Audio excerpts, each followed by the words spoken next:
Yeah, Madam JC ដូចខានចេញធ្វើវីដេអូយូរពីរឿងកញ្ចក់អីយ៉ាងម៉េចយ៉ាងម៉ាហើយ Madam JC ចានិយាយទៅ Madam JC គឺថាអត់មានស្អីទេគ្រាន់តែមួយរយៈហ្នឹងគឺពិបាកចិត្តរឿងប្រទេសជាតិខ្មែរយើងតែប៉ុណ្្នឹងឯងហើយមុននឹងទៅធ្វើកញ្ចក់ហ្នឹងគឺមកបេះសលៃដើម្បីយកទៅដាក់អសុធនលាយទុកពេលភ្ញៀវមកយើងមានស្រាប់ចឹងតែម្ដងនិយាយទៅខ្ញុំប្រើចុះបងប្អូនមួយអាទិត្យគឺអស់មកកូនកន្លហ្នឹងឯណាហើយឥឡូវហ្នឹងធ្វើភ្ញៀវធ្វើ dip ហើយមួយហើយអញ្ចឹងទៅគឺទឹកតែបាន$20អញ្ចឹងក៏មកចូលភ្ញៀវមួយទៀតចាភ្ញៀវហ្នឹងគឺមិនដែលធ្វើជាមួយខ្ញុំទេថ្ងៃហ្នឹងគឺមកធ្វើជាមួយខ្ញុំដោយសារតែភាគច្រើនគឺខ្ញុំអត់សូវបានធ្វើឲ្យគាត់ទេភាគច្រើនគឺគាត់មកគាត់អត់មានណាត់អញ្ចឹងដល់ពេលអញ្ចឹងទៅគាត់អ្នកណាក៏បានតែម្ដងហ្នឹងគឺ request ជាពិសេសហើយដល់ពេលអញ្ចឹងគាត់ប្រាប់ថាអូគាត់ចង់បានចេះចុះអីអញ្ចឹងទៅគាត់ថាគាត់ចង់បានលក្ខណៈដូចជាងប្រកប flower ឬមួយក៏ប្រកបដូចជាភ្លឺភ្លេចអីក៏បានដែរឬក៏មេអំបៅអីអញ្ចឹងធ្វើបានអត់បើធ្វើលើ deep ខ្ញុំថា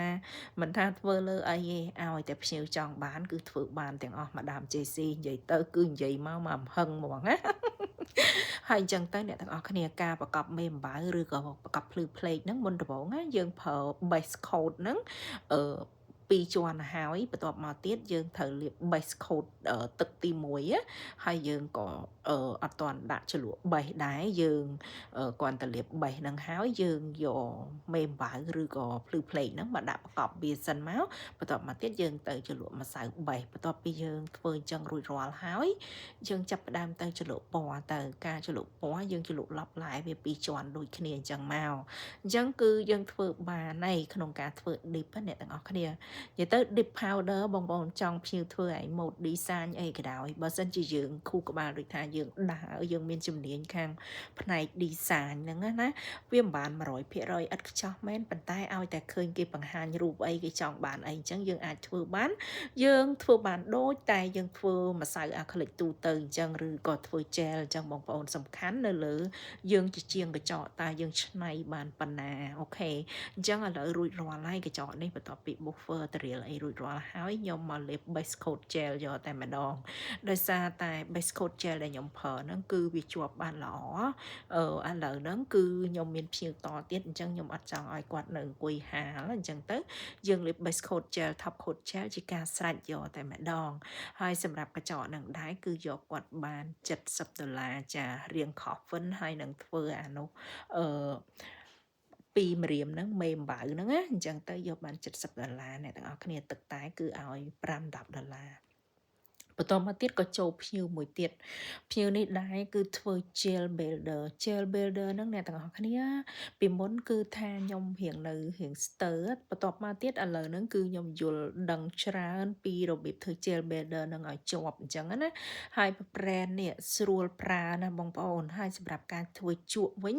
ជក់ហ្នឹងគឺខ្ញុំយកជក់ 2 in 1ណាមួយមុខទៀលមួយទៀតមុខស្រួចអ្នកទាំងអស់គ្នាមួយសម្រាប់វាសអាគៀនខាងហ្នឹងហើយមួយទៀតសម្រាប់ជោបអា gel builder ហ្នឹងយកមកដាក់នៅលើកញ្ចក់ភ្ញៀវបន្ទាប់មកអាទួចហ្នឹងយើងអុសវាទាញតម្លាក់មកក្រោមមកហើយដើម្បីឲ្យឃើញកញ្ចក់វាស្មើល្អនិយាយទៅការងារកញ្ចក់ហ្នឹងបើសិនជាយើងអត់រៀនហើយយើងអត់ប្រឹងចាប់មួយនេះមួយទេគឺយើងចាប់អត់បានទេយើងថាហេតុអីក៏គេធ្វើកើតយើងធ្វើអត់កើតជួនកាលយើងបានតែនិយាយតែយើងអត់ធ្វើនៅពេលដែលយើងរៀនប្រឹងធ្វើយើងធ្វើបានដូចគេដូចឯងអញ្ចឹងបន្ទាប់ពីយើងអាំងអីស្ងួតហើយយើងគ្រាន់តែយកអាល់កុហុលឬក៏អាស៊ីធុនយកវាមកជូតអញ្ចឹងមកហើយយើងកាត់ចុះឲ្យគេទៅរុះយករៀងឲ្យគេវិញមកជាការស្រេចហើយសម្រាប់ការ refill gel builder នេះគឺតម្លៃពេញនៅកន្លែងខ្ញុំគឺយកបាន$55តែនៅពេលភ្ញៀវគាត់កាត់ចុះហើយយករៀងមកវិញអញ្ចឹងយក$60ហើយគាត់ធ្វើពណ៌ធម្មតាទេនិយាយទៅធ្វើ gel builder អ្នកទាំងអស់គ្នាខ្ញុំប្រើក្បាលរុះសម្រាប់កាត់ក្បាលហើយនឹងធ្វើអាគ្រើមមួយជាន់ទៀតដើម្បីលាបពណ៌យកតែម្ដងអញ្ចឹងគឺងាយហើយលឿនអញ្ចឹងណាពេលខ្លះយើងអត់ចេះហើយយើងអង្គុយតែមើលគេយើងអត់អនុវត្តយើងនៅតែអត់ចេះអញ្ចឹងបងប្អូនគួរតែរៀនធ្វើទាំងអស់គ្នាអូខេមុនដំបូងខ្ញុំក៏អត់ចេះដែរបងប្អូនខ្ញុំចេះតែខ្លាចអញ្ចឹងទៅឥឡូវហ្នឹងគឺថាស្ទាត់ជំនាញហើយអញ្ចឹងរួចរាល់ហើយកញ្ចក់របស់ខ្ញុំអញ្ចឹងវីដេអូខ្ញុំថ្ងៃហ្នឹងគឺមានតែប៉ុណ្្នឹងឯងអរគុណច្រើនសម្រាប់អ្នកស្រឡាញ់ជួយចិត្តរកការធ្វើវីដេអូរបស់ខ្ញុំអូខេសុខសប្បាយ